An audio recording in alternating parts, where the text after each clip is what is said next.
Let's bring you this conversation now. The rapid rise of community WhatsApp groups, initially created to bolster neighborhood safety, is increasingly revealing a darker side to it. While well-intentioned, they often end up being used to, be breeding grounds for misinformation, as well as fear amplification and social harm.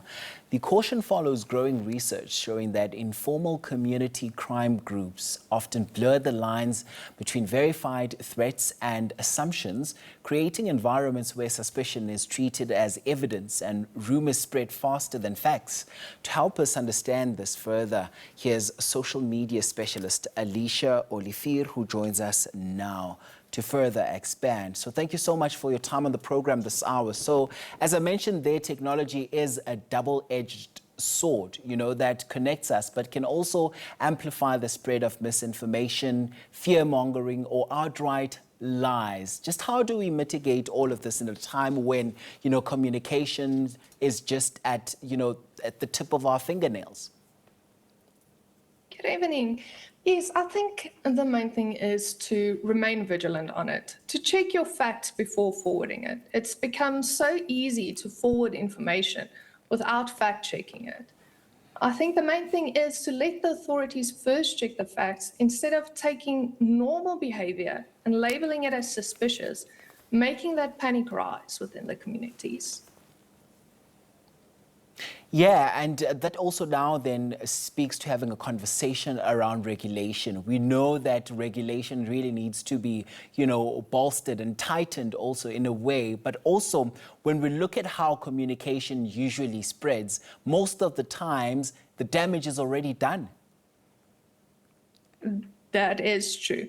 That's why I say it is better to opt for first contacting your authorities, first contacting your security provider. Let the operators who know how to deal with that information first verify the information and make sure that it is not a normal behavior that's labeled as suspicious, creating that further fear within the community. Yeah, and I want you to talk to us about some of the cases that you've seen, particularly when we zone into the community groups. It's always quick, it always works, rather, for someone to take to the group whenever they see something untoward around the neighborhood. And that's actually the reality that things are turning towards these days. Let's talk about some of the cases that you've seen. So cases that we've definitely seen across the communities is taking your normal behavior like a person walking home or a vehicle that is stalking out a neighborhood. At the end of the day, that can still be a possibility to just be a broken down vehicle. We have to take care to make sure that what we are posting is fact and is not mongering the fear like you said. We have to have that sound judgment and really take into consideration what the effect is of the message that we're posting. Yeah, and just these conversations that we are having right now, are these conversations that we have beforehand, particularly when we, add a person into a particular group?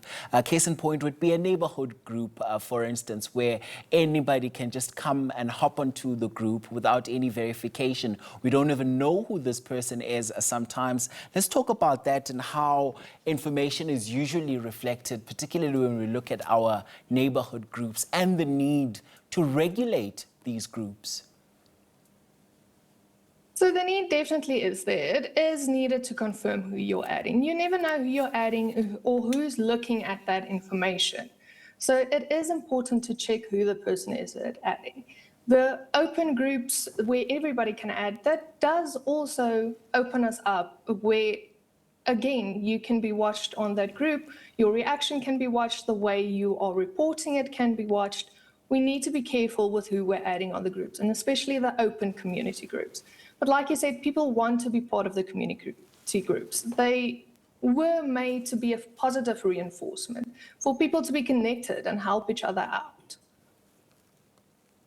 So when we hone in on the point of regulation, conversations are being steered towards regulating the space to ensure that, we have somewhat of mechanisms that are being put in place to ensure that not just anyone can come about and say what they want to say, but also safeguard as well that and balance it with freedom of expression, because that's also another thing, especially when we look at these groups that are usually, started to help us out and communicate better and easier as people.